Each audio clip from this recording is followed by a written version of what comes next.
यानी सीजीएचएस के तहत आने वाले कर्मचारियों के लिए बड़ी खुशखबरी है। अब इस स्कीम के तहत पैनल में आने वाले प्राइवेट अस्पतालों से इलाज करवाने वाले लोगों को अस्पताल के रूम, वार्ड चार्ज आदि को लेकर ज्यादा फिक्र करने की जरूरत नहीं है, क्योंकि केंद्र सरकार ने करीब 9 साल के बाद सीजीएचएस के पैकेज रेट को रिवाइज कर दिया है।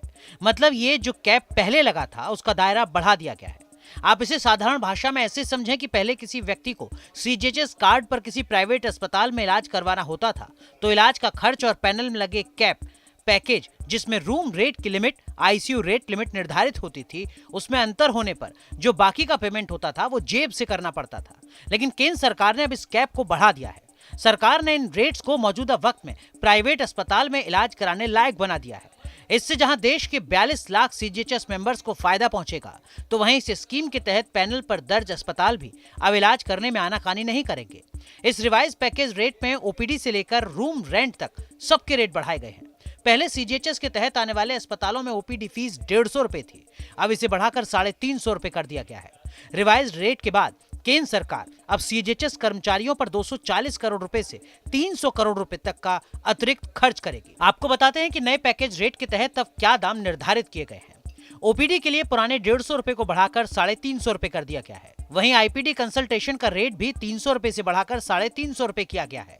आईसीयू का चार्ज भी अब 862 रुपए के साथ सभी कैटेगरी के लिए 4500 रुपए के प्राइवेट वार्ड को मिलाकर 5400 रुपए कर दिया गया है। पहले आईसीयू चार्ज 862 रुपए ही था, लेकिन रूम रेंट मरीज की कैटेगरी के हिसाब से तय होता था। अस्पताल में जनरल वार्ड का रूम रेंट 1000 रुपए से बढ़ाकर 1500 रुपए कर दिया गया है। वहीं सेमी प्राइवेट वार्ड भी 2000 रुपए से 3000 रुपए और प्राइवेट वार्ड 3000 रुपए से 4500 रुपए का हो गया है। इस योजना के तहत अब लाभार्थियों को रेफरल लेना भी आसान हो जाएगा।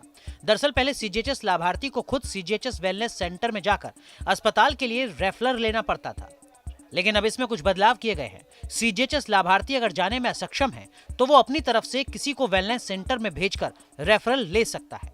मेडिकल ऑफिसर द्वारा डॉक्यूमेंट चेक करके वो लाभार्थी को अस्पताल में भर्ती करने के लिए रेफर कर सकता है।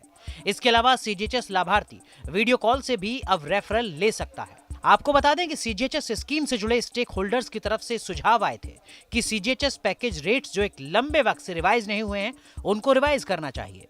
कुछ समय पहले ऐसी रिपोर्ट्स आई थीं कि रेट्स रिवाइज न होने की वजह से सीजीएचएस पैनल से जुड़े अस्पताल इस स्कीम से खुद को अलग करना चाह रहे हैं, क्योंकि 2014 के बाद से रेट में कोई बदलाव नहीं हुआ था। इसी को देखते हुए अब स्वास्थ्य मंत्रालय ने कई स्तर पर बातचीत के जरिए सीजीएचएस से जुड़े पैकेज रेट को बढ़ाने का फैसला लिया। गौरतलब है कि केंद्र सरकार अपने कर्मचारियों को सीजीएचएस सुविधा का लाभ देती है। ये लाभ इन कर्मचारियों और इनके परिवार को नौकरी के पूरे कार्यकाल के अलावा रिटायरमेंट के बाद एक वयस्क सदस्य यानी पति पत्नी को मिलता है। इसके तहत ये किसी भी केंद्र सरकार के अस्पताल और सीजीएचएस पैनल के प्राइवेट अस्पताल में अपना इलाज करवा सकते हैं। Team news nation.